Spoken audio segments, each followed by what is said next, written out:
Welcome दोस्तों, class 12 chemistry दूसरी इकाई विलयन। और आज लास्ट लेक्चर है। आज मैं आपको कुछ इंपॉर्टेंट चीज़ें बताने वाला हूँ। यहाँ पर मैंने एक इमेजिनरी पिक्चर बनाई हुई है कि आपको दिख रहा है एरो बना हुआ ऊपर की तरफ। क्या लिखा है? बढ़ते हुए क्रम में। क्या बढ़ते हुए क्रम में? वाष्प दाब। वाष्प दाब भी चलो मैं लिख देता हूँ। वाष्प दाब है बढ़ते क्रम में, मतलब यहाँ पर वाष्प दाब बहुत कम है, थोड़ा ऊपर बढ़ेंगे वाष्प दाब बढ़ेगा और बढ़ेगा, और जैसे जैसे हम ऊपर जा रहे हैं वाष्प दाब लगातार बढ़ता जा रहा है। पिछले लेक्चर में मैं बता चुका हूं कि द्रव का वाष्प दाब ताप पर निर्भर करता है।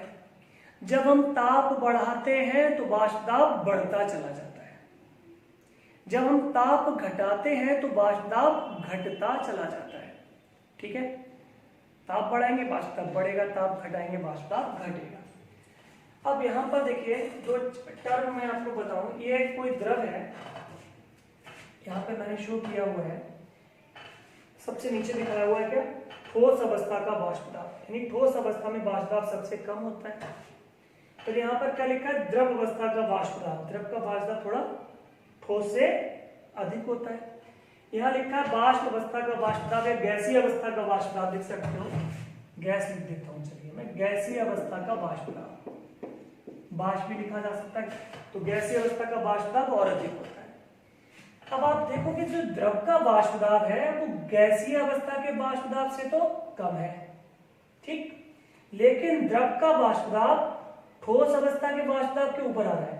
देखो, द्रव का वाष्प दाब ठोस अवस्था के वाष्प दाब के ऊपर है, यानी द्रव का वाष्प दाब ठोस अवस्था के वाष्प दाब से अधिक है।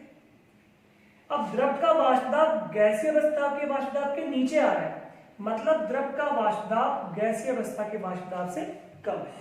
ठीक है, तो अब यहां पर होता क्या है, आपने एक दो टर्म सुने होंगे, क्वथनांक सुना होगा। क्वथनांक, मैं क्वथनांक की बात कर रहा हूं। क्या होता है क्वथनांक? देखिए, कोई द्रव है, जब हम उसका टेम्परेचर बढ़ाते हैं, जब हम उसका ताप बढ़ाते हैं, ताप बढ़ाएंगे तो क्या होगा? धीरे धीरे उसका वाष्प दाब बढ़ेगा, बढ़ रहा है धीरे धीरे। हम ताप को बढ़ा रहे हैं, उसका वाष्प दाब बढ़ रहा है। हम ताप को बढ़ा रहे हैं, उसका वाष्प दाब बढ़ रहा है। हम ताप को बढ़ा रहे हैं, वाष्प दाब बढ़ता जा रहा है। और जैसे ही ये द्रव का वाष्प दाब बढ़कर गैसीय अवस्था के वाष्प दाब के बराबर हुआ, ठीक है, गैसीय अवस्था, यहाँ पे वायु दाब के लिए यहाँ पे गैसीय अवस्था का वाष्प दाब लिख देता हूँ। गैसीय अवस्था के वाष्प दाब के बराबर हुआ, ये द्रव गैस में परिवर्तित हो जाएगा। क्लियर? कोई द्रव है, मैं उसका ताप बढ़ा रहा हूं, ताप बढ़ने से उसका वाष्प दाब बढ़ रहा है, और द्रव का वाष्प दाब बढ़ते बढ़ते बढ़ते बढ़ते गैसीय अवस्था के वाष्प दाब के बराबर हुआ, तो ये द्रव गैस में परिवर्तित हो जाएगा। जिस ताप पर द्रव का वाष्प दाब गैसीय अवस्था के वाष्प दाब के बराबर हो जाएगा, वह ताप कहलाएगा क्या? क्वथनांक। ठीक है, तो क्वथनांक की परिभाषा समझ में आ गई। वह ताप जिस पर किसी द्रव का वाष्प दाब बढ़कर गैसीय अवस्था के वाष्प दाब के बराबर हो जाता है, उस ताप को क्या बोलते हैं? क्वथनांक बोलते हैं। द्रव का क्वथनांक, क्वथनांक द्रव का ही होता है। ठीक, अब मैं बात करूंगा हिमांक की। चलो पहले क्वथनांक को समझ लेते हैं। हिमांक, अब अगर कोई द्रव है, अभी क्या हुआ, मैंने उस द्रव को भगोने में लिया, गैस पे रख दिया, उसका वाष्प दाब बढ़ना शुरू हो गया, ताप बढ़ना शुरू हो गया, ताप बढ़ता गया, उसका वाष्प दाब बढ़ता गया, ताप बढ़ा, वाष्प दाब बढ़ा, ताप बढ़ा, वाष्प दाब बढ़ा, और द्रव का वाष्प दाब गैसीय अवस्था के वाष्प दाब के बराबर हो गया। जिस ताप पर यह कार्यक्रम संपन्न हुआ वो ताप क्या कहलाया? द्रव का क्वथनांक। अब मैंने उस द्रव को गैस पे रखने के बजाय फ्रिज के अंदर रख दिया, है ना, कटोरी में आपने पानी लिया, फ्रिज के अंदर रख दिया। अब फ्रिज के अंदर धीमे धीमे क्या होगा भैया? टेम्परेचर कम होगा ना, ठंडा होगा, ताप कम होगा, ताप कम होगा तो वाष्प दाब भी कम होगा। फ्रिज के अंदर ताप कम हो रहा है, द्रव का वाष्प दाब कम हो रहा है, ताप कम हो रहा है, वाष्प दाब कम हो रहा है, ताप कम हो रहा है, वाष्प दाब कम हो रहा है, ताप कम हो रहा है, वाष्प दाब कम हो रहा है। और जैसे ये द्रव का वाष्प दाब घटकर ठोस अवस्था के वाष्प दाब के बराबर होगा, ये जो द्रव है ठोस में परिवर्तित हो जाएगा, मतलब पानी बर्फ बर्फ में बदल जाएगा, द्रव ठोस में परिवर्तित हो जाएगा। और जिस ताप पर ये घटना होगी वह ताप क्या कहलाएगा? हिमांक कहलाएगा। ठीक है, तो वह ताप जिस पर किसी द्रव का वाष्पदाब घटकर ठोस अवस्था के वाष्पदाब के बराबर हो जाता है उसे क्या बोलते हैं? हिमांक बोलते हैं। वह ताप क्या कहलाता है? हिमांक कहलाता है। ठीक है, ये इमेजिनरी पिक्चर है, नोट्स में ये नहीं मिलेगी, किसी किताब में भी नहीं है, काल्पनिक है, लेकिन इसकी सहायता से बहुत सारे टिपिकल कॉन्सेप्ट्स को हम आसानी से समझ सकते हैं। So please draw it in your notebook, इसमें बना लीजिएगा कॉपी में आप।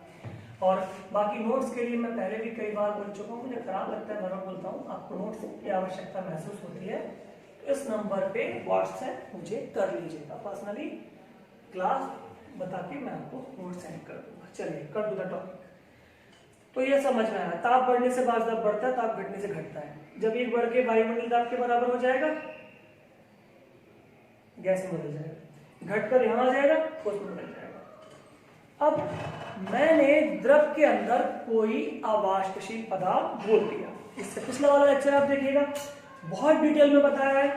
जैसे ही कोई अवाष्पशील पदार्थ घोलेंगे द्रव का वाष्पदाब कम हो जाता है। तो द्रव का वाष्पदाब थोड़ा सा नीचे आ गया, डॉटेड लाइन से दिखा रहा हूं, मतलब अवाष्पशील पदार्थ घुलने के बाद की घटना डॉटेड लाइन से।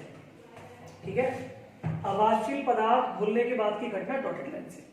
तो मैंने द्रव में कोई अवाष्पशील पदार्थ घोल दिया, इसका वाष्पदाब थोड़ा सा कम हो गया।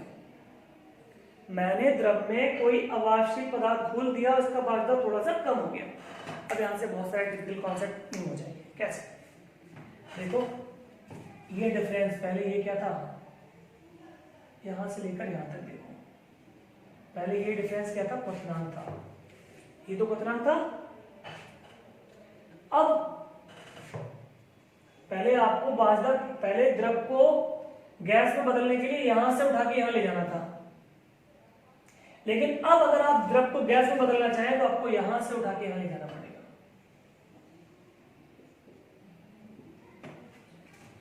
पहले द्रव को गैस में बदलने के लिए आप यहां से उठा के यहां ले जा रहे थे, अब यहां से उठा के यहां ले जाओगे, इतना काम एक्स्ट्रा करना पड़ेगा। ये इतना सा एक्स्ट्रा बढ़ गया। तो क्वथनांक पहले ये हुआ करता था, अब ये हो गया, घटा या बढ़ा? क्वथनांक बढ़ गया। और क्वथनांक में होने वाली इस वृद्धि को क्वथनांक का उन्नयन कहते हैं। तो क्या समझ में आया कि जब भी हम द्रव में क्या घोलेंगे, कोई अवाष्पशील पदार्थ घोलेंगे, अवाष्पशील पदार्थ घोलने पर तय है क्या होगा? वाष्पदाब कम हो जाएगा, द्रव का वाष्पदाब कम हो जाएगा। और द्रव का वाष्पदाब कम हो जाएगा तो उसके क्वथनांक में क्या हो जाएगी सर? क्वथनांक में वृद्धि हो जाएगी। आप देख सकते हैं, हो रही वृद्धि, नहीं हो रही है? और क्वथनांक में होने वाली वृद्धि को ही क्वथनांक का उन्नयन कहते हैं। तो क्वथनांक समझ में आ गया होगा, क्वथनांक में उन्नयन समझ में आ गया होगा। क्वथनांक में वृद्धि ही क्या है? क्वथनांक का उन्नयन। ठीक है, सपोज पहले क्वथनांक कितना था? 90 डिग्री सेल्सियस, बाद में क्वथनांक कितना हो गया? 100 डिग्री सेल्सियस। तो क्वथनांक में वृद्धि डेल्टा टी कैसे निकालोगे? T2 माइनस T1, यानी 100 माइनस 90 10 डिग्री सेल्सियस क्या हो गया? क्वथनांक में उन्नयन हो गया। अब हम बात कर लेते हैं हिमांक की। हिमांक पर क्या फर्क पड़ा? जब आपने द्रव के अंदर कोई अवाष्पशील पदार्थ घोला तो उसका वाष्पदाब पहले से कम हो गया। अब ध्यान दें, पहले आपको द्रव को ठोस में बदलने के लिए यहां से उठाकर यहां लाना था,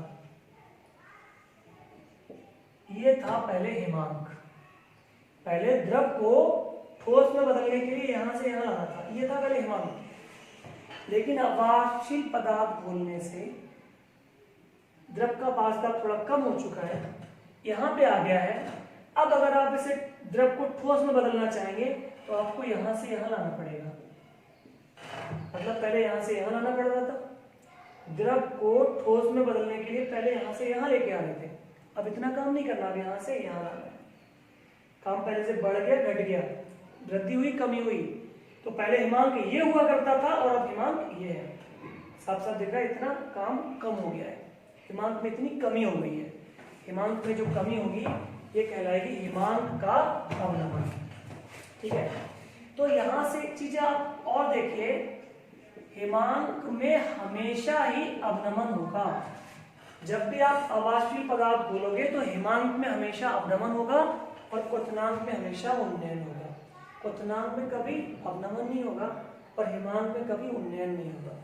तो क्या सीखा आपने कि जैसे ही मैंने क्या बोला, अवाष्पशील पदार्थ घोला, घोलने से क्या हुआ भैया, द्रव का वाष्प दाब पहले से कम हो गया और द्रव का वाष्प दाब कम होने से क्या नतीजा निकला, हिमांक में कमी आ गई। और हिमांक में जो कमी हुई, हिमांक में होने वाली इस कमी को हिमांक का अवनमन कहते हैं। चाहे इसे पॉज करके स्क्रीनशॉट लेके इसे आप कहीं बना लीजिएगा, एग्जाम टाइम में याद करने में बहुत आपको हेल्प मिलने वाली है। तो मैंने आपको क्वथनांक बताया, क्वथनांक का उन्नयन बताया, हिमांक बताया, हिमांक का अवनमन। अब इन पे आधारित छोटे छोटे से सूत्र हैं, छोटी छोटी 4 परिभाषाएं और बची हैं, मैं भी खत्म कर देता हूँ और उसके बाद आंकिक प्रश्न आप सभी के सभी कर पाएंगे, क्योंकि आंकिक प्रश्न भी आपके थ्योरी बेस्ड है। अभी जिन चीजों को सीखा है उसी के आधार पे देखो भाई, एक बर्तन है मेरे पास, इसमें मैंने लिया हुआ है कितना, 100 ग्राम विलायक लिया हुआ है।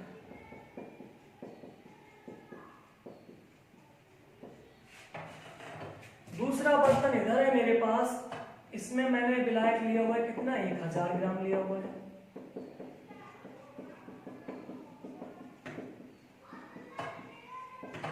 अब करना क्या है, करना यह है अवाष्पशील। अवाष्पशील समझ रहे हैं, ऐसा पदार्थ जो स्वतः वाष्प में परिवर्तित ना होता हो, एवं विद्युत अनपघट्य।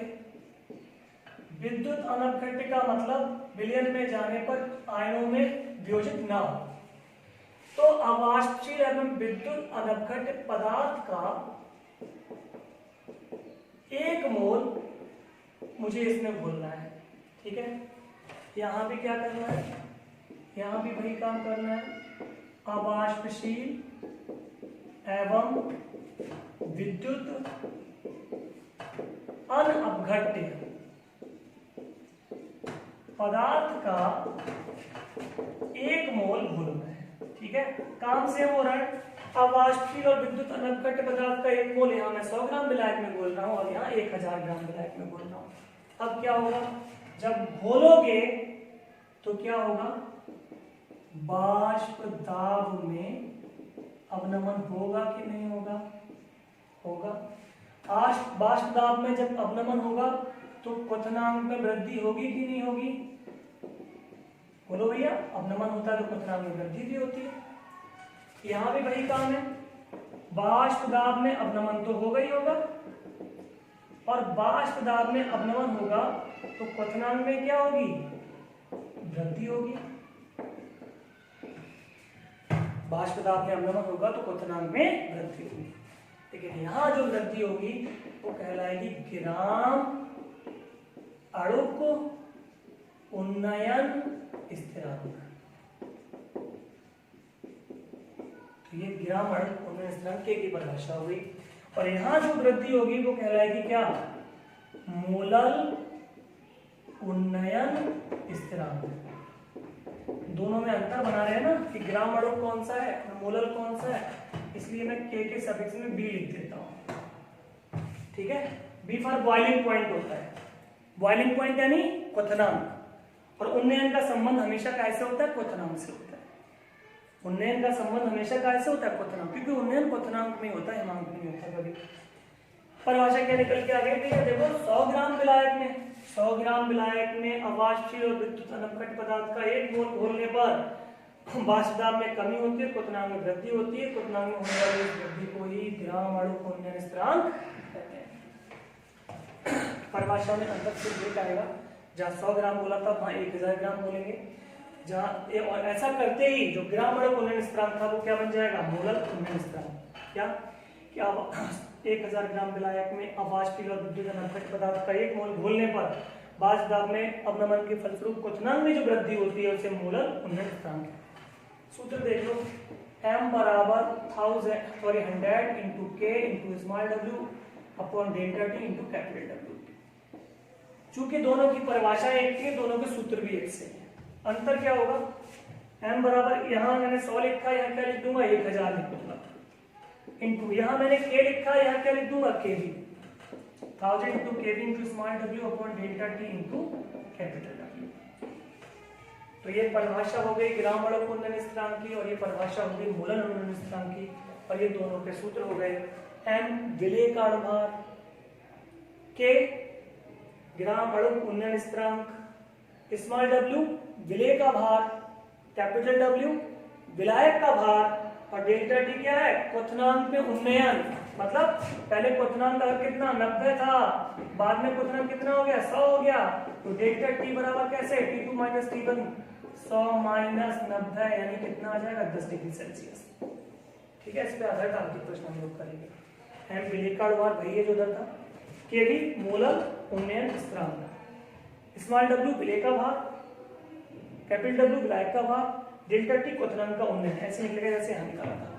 अच्छे ध्यान दे लेना कि 100 ग्राम की बात कर रहे हैं, 1000 की बात कर रहे हैं, ग्राम अणु की बात कर रहे हैं, मोलल की बात कर रहे हैं। ग्राम अणु बोलेगा ये फार्मूला लगाएंगे, और मोलल बोलेगा तो ये फार्मूला लगाएंगे। इसी पे आधारित दो और स्थिरांक हैं हमारे, वो भी सेम चलेंगे, यहाँ तक घटना सेम है। अब क्या हुआ देखो भैया, जब हम 100 ग्राम विलायक के अंदर अवाष्पशील एवं विद्युत अनवखट पदार्थ का 1 मोल घोलेंगे तो डेफिनेटली बाष्प दाब में अवनमन होगा। बाष्प दाब में अवनमन के साथ क्वथनांक में तो वृद्धि हुई थी, लेकिन हिमांक में क्या हो जाएगी, कमी। और हिमांक में होने वाली इस कमी को बोलते हैं हिमांक का अवनमन। हिमांक में होने वाली कमी को क्या बोलते हैं, हिमांक का अवनमन।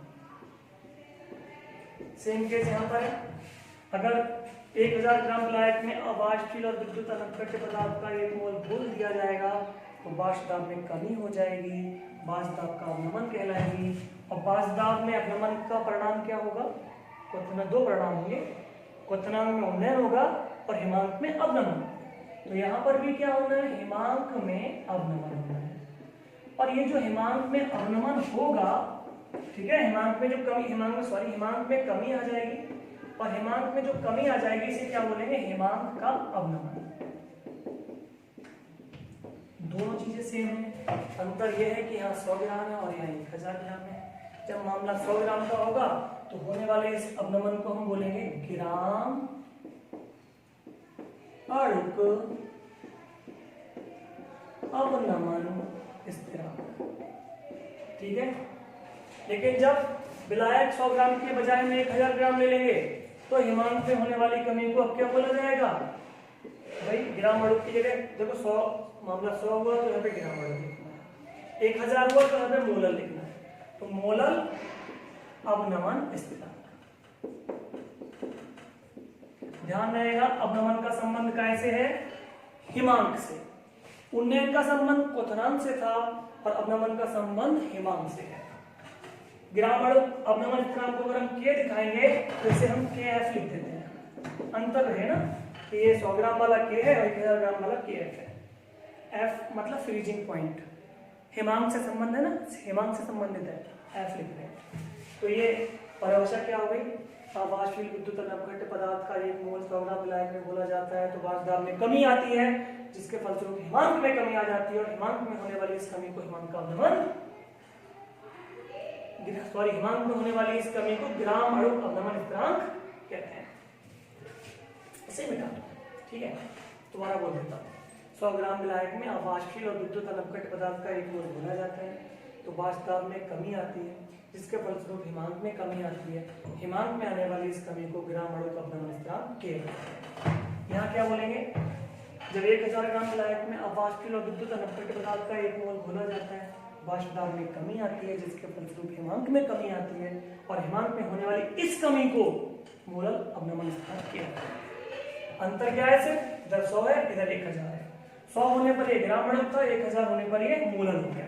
सूत्र भी सेम, m बराबर 100 into k into small w upon delta t into capital W। Okay, विलेय का अणुभार ठीक है, क्या है, ग्राम अणु का अवनमन स्थिरांक, विलेय का भार, विलायक का भार, और ये हिमांक में अवनमन। मतलब पहले हिमांक कितना था, सपोज 12 डिग्री सेल्सियस, अब हिमांक कितना रह गया, घट गया ना, अब रहेगा 10 डिग्री सेल्सियस। तो डेल्टा टी कैसे निकालोगे भैया, T2 minus T1, T1 minus T2 कर लो, साइन की जरूरत नहीं होती है, तो कितना आ जाएगा, 2 आ जाएगा। ऐसे यहाँ पे देखो सब कुछ सेम रहेगा, m ऐसे रहेगा, केवल 100 की जगह पे 1000 हो जाएगा, जहां पर k था वहां पर क्या हो जाएगा, kf हो जाएगा into small w upon delta t into capital W।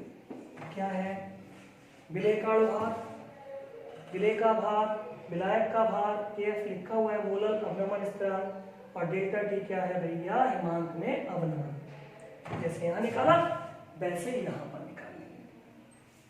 अब आपको इस वीडियो को एक बार आप दोबारा से देख लीजिएगा, यहाँ पे 4 चीजें आई हैं, वास्तव में एक ही फार्मूले को एक ही परिभाषा को 4 तरह से यूज किया गया। ठीक है, जैसे कौन सी परिभाषा दी भैया, देखो परिभाषा देखो, परिभाषा नंबर 1, चारों में आप तुलना करेंगे पेपर पे लिखकर, काय की तुलना करनी है आपको, ग्राम अणु अवनमन स्थिरांक की और ग्राम अणु उन्नयन स्थिरांक की। देखो दोनों में डिफरेंस क्या है। ठीक, मोलल उन्नयन स्थिरांक और मोलल अवनमन स्थिरांक, देखो दोनों में डिफरेंस क्या है, तुलना करना कागज पे लिख के, तो आप पाओगे कि चारों परिभाषाएं एक जैसी हैं। जो परिभाषा ग्राम अणु अवनमन की है वही ग्राम अणु उन्नयन की है, कॉन्सेप्ट अलग है। तो इन मोलल अवनमन और मोलल उन्नयन में समानता है, और एक ही सूत्र चला रहे हैं बार बार। जब मोलल का मामला होता है हम 1000 कर देते हैं और एफ हटा देते हैं, जब मोलल होगा तो 1000 करेंगे या एफ लगा देंगे, और जब ग्राम अणु का मामला आएगा तो यहाँ से एफ हटा देंगे और 0 हटा देंगे। देखो दोनों सेम है। तो वास्तव में 4 फार्मूले ना पढ़ के आपको एक समझ कर इन चारों का एक फार्मूला बना के पढ़ने की कोशिश करिएगा। इसके साथ ही थ्योरी खत्म होती है, आगे न्यूमेरिकल चलेंगे, वो आप लोग देखते रहेंगे। मिलते हैं आपसे नेक्स्ट चैप्टर में, नेक्स्ट वीडियो में। न्यूमेरिकल्स की वीडियो ऑलरेडी अवेलेबल है, उन्हें आप देखिए, प्रैक्टिस करिए, और जहां आपको आवश्यकता लगती है कुछ पूछने की या अपना न्यूमेरिकल पूछने की, तो आप लोग मेरे से कांटेक्ट व्हाट्सएप के थ्रू कर सकते हैं। मैंने आपको नंबर भी दिया था, कमेंट में बताइए मुझे कौन सा क्वेश्चन करना है, तो वहाँ कमेंट में आप बताएंगे, वो भी मैं आपको हल कराऊंगा। Okay, thank you for watching, मिलते हैं आपसे नेक्स्ट।